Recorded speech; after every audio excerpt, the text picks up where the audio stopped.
ये किस्सा मुझे मेरी नानी ने सुनाया था। नानी बताती है कि ये घटना तब की है जब उनकी उम्र 22-23 साल की रही होगी। तो वो एक दिन लकड़ी लेने के लिए दूर जंगल में गई थी। वहाँ से लौटे उनको अंधेरा हो गया। नानी को बहुत डर लगा रहा था क्योंकि गांव की कोई भी महिला नानी के साथ नहीं थी। सारे ही अपने समय पर चले गए थे। उस दिन नानी लकड़ियाँ लेने को दूसरी तरफ चली गई थी तो गांव की महिलाओं से अलग हो गई थी। नानी घबरा गई कि एक तो घर में बच्चे अकेले थे और दूसरा जंगल में अब हिंसक पशुओं का डर भी लग रहा था। नानी ने फटाफट अपने कदम बढ़ाए। तभी उन्होंने देखा कि पीछे से एक औरत भी चली आ रही है। उसकी पीठ पर भी लकड़ियों का बोझ था। उसने अपने चेहरे पर घूंघट डाल रखा था। नानी को बड़ा आश्चर्य हुआ क्योंकि हमारे पहाड़ों में घूंघट की प्रथा नहीं थी और वैसे भी रात के अंधेरे में जंगल में घूंघट ओढ़ने का क्या मतलब था। शुक्ल पंच था और चंद्रमा की रोशनी धरती पर पड़ रही थी। वो औरत नानी से काफ़ी दूर थी। नानी ने सोचा कि मैं इसका इंतज़ार कर लूँ तो हम साथ हो जाएंगे। नानी रुक गई। हमने नानी से पूछा, नानी आपने उस औरत को आवाज़ क्यों नहीं लगाई?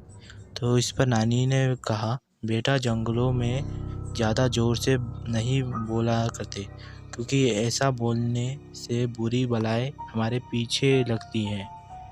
इसलिए नानी रुककर वह उस औरत का इंतज़ार करने लगी। जैसे ही नानी रुकी वो औरत भी अपनी जगह पर रुक गई। नानी ने सोचा, बड़ी ही अजीब औरत है। नानी को घर जाने की देर हो रही थी। नानी ने सोचा कि छोड़ो, जो भी होगा, पीछे पीछे तो आ रही है, होगी तो पता नहीं कौन है, दिखाई भी नहीं दे रही है। नानी जल्दी जल्दी घर आने लगी।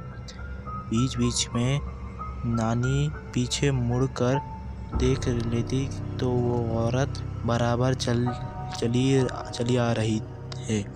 जब नानी गांव की सीमा में प्रवेश कर रही थी तो वहीं पर से गांव के आराध्य देव भैरवनाथ जी का मंदिर दिखता था। नानी ने भैरवनाथ जी को प्रणाम किया। भैरवनाथ जी पर गांव के लोगों का असीम श्रद्धा थी। उन्हें गांव का रक्षक देव भी माना जाता था।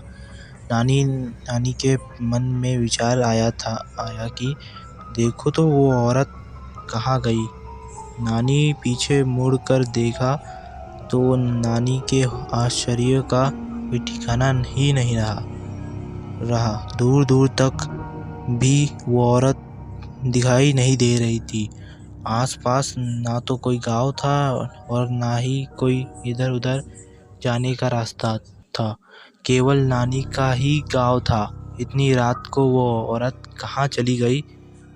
अब तो नानी को डर लगना शुरू हो गया। हालांकि गांव की सीमा में आने के बाद नानी को भैरवनाथ जी पर भरोसा था कि वो जो कोई भी रही होगी वो अब उनका पीछा नहीं कर पाएगी और ना ही कुछ बिगाड़ पाएगी क्योंकि भैरवनाथ जी की कृपा उस गांव पर बनी रहती है।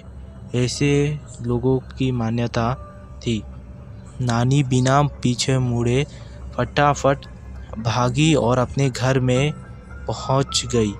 घर में जब नानी ने ये बात बड़े बुजुर्गों को बताई तो पता चला कि जंगलों में ऐसी घटनाएं दिन होती रहती है और हमें रात के वक्त जंगल में नहीं जाना चाहिए। दोस्तों, आज की इस वीडियो में बस इतना ही। अगर आपको ये वीडियो पसंद आए तो इस वीडियो को लाइक एंड सब्सक्राइब कीजिएगा और हो सके तो कमेंट भी कर लेना।